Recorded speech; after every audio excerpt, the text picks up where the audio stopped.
Esses dias eu estava procurando uma maneira de escrever uma música, de compor uma letra que refletisse o que Deus tem realizado na minha vida, aquilo que Jesus veio fazer no mundo.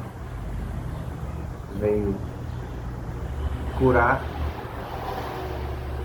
dar vista aos cegos, purificar leprosos, fazer os coxos andarem. Isso também acontece no mundo espiritual, não é só em relação ao mundo físico, principalmente no mundo espiritual. Porque Jesus até diz em relação aos que não enxergam, ele diz assim: vocês que dizem que veem,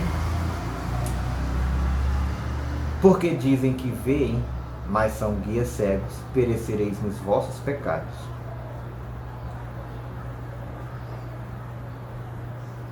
Em outra parte, ele diz, quando os discípulos perguntam por que você fala por meio de parábolas, por que você fala por meio de ilustrações? E Jesus diz, porque ouvindo, eles não ouvem. Se por meio de ilustração você não entender, vai entender que linguagem? É o que ele disse para Nicodemos. Se eu falando daqui das coisas da terra, das coisas que acontecem aqui, você não entende, quanto mais se eu falar das espirituais. Por isso, Jesus usa ilustrações. E aqui eu quero cantar uma música que eu estava querendo até escrever músicas, compor. Só que quando eu fico pensando em compor, me vem na mente uma música antiga, uma música que faz tempo que eu não ouvia. E aí ela traz para mim uma mensagem, eu vejo ela na interpretação do Evangelho como algo que passa uma mensagem mesmo para as pessoas e ter sido tão esquecida rapidamente. Porque quando eu era jovem ali na adolescência, e quando frequentava os templos, era colocado músicas, e essa, por exemplo, que eu vou cantar aqui, nem cantada era, sei lá, porque talvez não seja tão sofisticada, porque não tenha, não chama tanta atenção a melodia, essas coisas. Mas a letra, maravilhosa, maravilhosa. E nessa letra, as músicas é uma coisa muito interessante, porque ela passa em poesia, numa poesia, uma mensagem tão poderosa, que tem gente que diz, eu canto essa música porque eu gosto, porque ela é bonita e tal, não sei o quê, mas não traz nenhuma meditação para a mente, para a consciência, não medita, só gosta, fica só na superficialidade. O que só toca a superficialidade também não vai ter efeito naquilo que é mais profundo. E por isso, eu venho trazer à memória essa música que eu já ouvia ainda na minha adolescência. E que se trata de Jesus, a rosa. Quem é Jesus? O significado dele, do Senhor na minha vida, caminho, verdade e vida, o que ele produz em mim e essa ilustração em relação àquilo que ele não pôde ficar nesse jardim, ele não caberia em nenhum sistema, em nenhum jardim que fosse aprisionante. Jesus nunca tentou reformar nada. Ele disse, não se deve colocar remendo de pano novo em veste velha. Não se pode colocar vinho novo em odres velhos. Isso porque o tecido novo vai romper a veste velha. O tecido que já está se rasgando tão facilmente. Vai romper de novo e o buraco vai ser maior. O vinho novo num odre velho é um odre já condicionado ali, daquele odre velho. Quando se coloca o vinho novo, ele vai fermentar e o odre, que é feito de couro, não iria suportar, iria se romper. Você perderia o odre, perderia vinho e tal. Não cabe, Jesus não cabe no sistema. É tanto que Jesus não quis reformar a religião judaica, não quis saber de reformar o judaísmo dos fariseus, saduceus, essênios, zelotes, que se dizem que das 4 maiores naquela época, que hoje poderia se chamar igreja, como o pessoal sempre chama de qualquer uma religião cristã, é igreja, assim. Mas você sabe que igreja é um ajuntamento. Igreja já significava ajuntamento. Eram chamados para fora, os convocados, como por exemplo numa convocação política para se debater, para expor alguns assuntos, alguns temas para a sociedade. Aquele pessoal que era convocado era chamado igreja, quando se juntava para debater algum tema. Igreja. Aí Jesus, quando está em Cesaré de Filipe, que pergunta aos seus discípulos acerca do que os homens dizem a respeito dele, e eles dizem, muitos dizem que tu é um dos profetas, Elias, Jeremias, João Batista, mas e vocês que andam comigo, que dizem? Pedro, quando levanta sua voz e diz, tu és o Cristo, Filho do Deus vivo, Jesus diz, nessa consciência, eu construirei a minha igreja.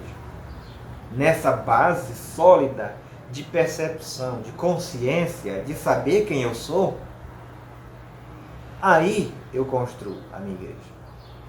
Edificarei a minha igreja. E a igreja de Jesus é edificada na consciência nossa. Todo dia, por exemplo, tem gente que não sabe de Jesus, mas todo dia ela se arrepende de alguma coisa e muda. E o interessante é que essas pessoas, Jesus vai chamar eles assim, bem-vindos, benditos de meu Pai. São pessoas que também são solidárias, são pessoas que também são misericordiosas, são pessoas que tratam com bondade a vida, as pessoas, o mundo, a natureza. Enquanto aqueles que conhecem, usufruem, sabem de que estão falando. Eu sei de que estou falando. Portanto, andar na consciência do Evangelho é adquirir uma consciência de quem é Jesus para você na prática da sua vida, que é o que o Evangelho é, ensino para nós. O Evangelho é ensino e Jesus é aquele que encarna o Evangelho, o modelo de ensinador, que é o espelho da nossa vida. Quando a gente aprende por Jesus, o caminho na direção do Pai é aquele. Por Jesus é que ele diz, para chegar até o Pai é preciso passar por mim. O Evangelho é útil para ensinar crianças, como eu disse em um texto. Porque Jesus diz assim, aquele que não se tornar como uma criança, de modo nenhum verá o reino dos céus. Aquele que não receber o reino de Deus como recebe uma criança, de modo nenhum entrará nele. Então, a gente precisa aprender o caminho da simplicidade da vida. E é o que eu vou passar aqui nessa música, que não é tão antiga. Se fosse o Salmo 23, ainda não seria antigo, porque a mensagem daquela música, que é o Salmo 23, é atual. Se o grão de trigo caindo na terra não morrer, fica ele só, mas se morrer, produz muitos frutos. E é isso que Paulo ensina quando diz: se nós morremos com Cristo, também ressuscitamos com Cristo. E se Cristo morreu e não ressuscitou, a nossa fé seria vã. Mas como ele morreu e ressuscitou, a nossa fé é viva. A nossa esperança é viva. E assim, produz muitos frutos. E aqui tem um fruto dessa morte de Jesus. Aqui tem um fruto. Se eu fosse falar de flores, citaria entre elas aquela que mais admiro, aquela que tem o odor de perfume suave. Faria também alusão à beleza dos lírios, do jasmim que possui um perfume tão peculiar, e do beija-flor que insiste as mesmas beijar. Parece capricho e não se trata disso, pois o beija-flor tem razão. Apesar de pequeno, já sabe gostar do que é bom. Mas quero falar de uma rosa que é tão diferente. Nos jardins da época não se fez presente, porque foi plantada no alto da cruz. O néctar glorioso que foi lá na cruz derramado possui o poder de perdoar pecados. O néctar é o sangue, a rosa é Jesus.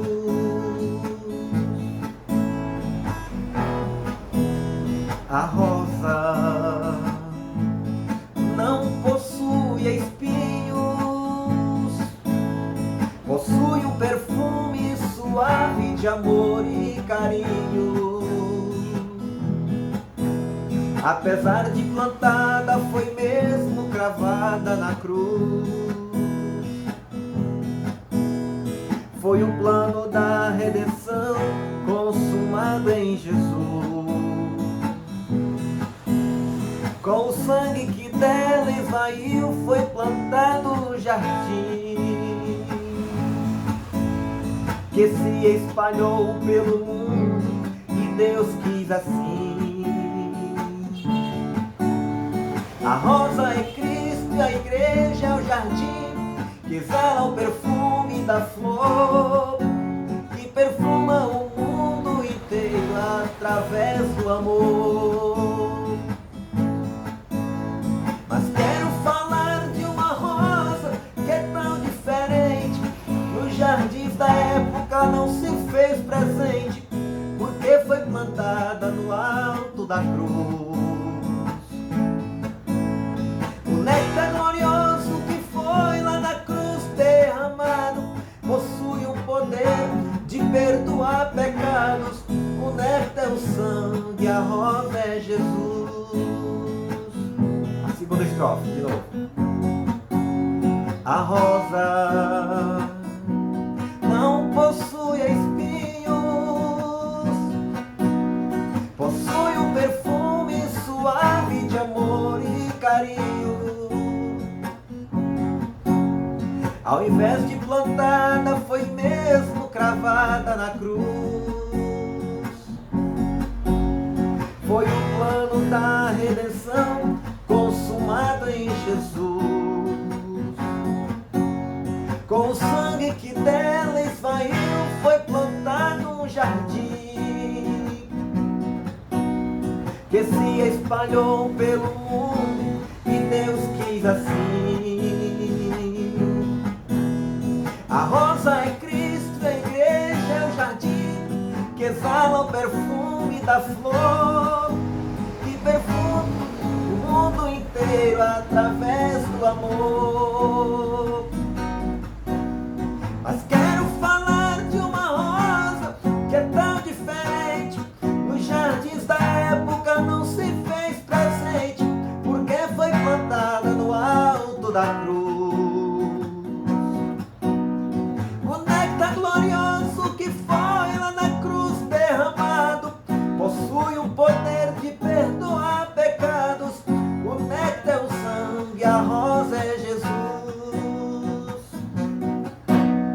Mas quero falar de uma rosa que é tão diferente. Nos jardins da época não se fez presente, porque foi plantada no alto da cruz. O néctar glorioso que foi lá na cruz derramado possui o poder de perdoar pecados. O néctar é o sangue, a rosa é Jesus.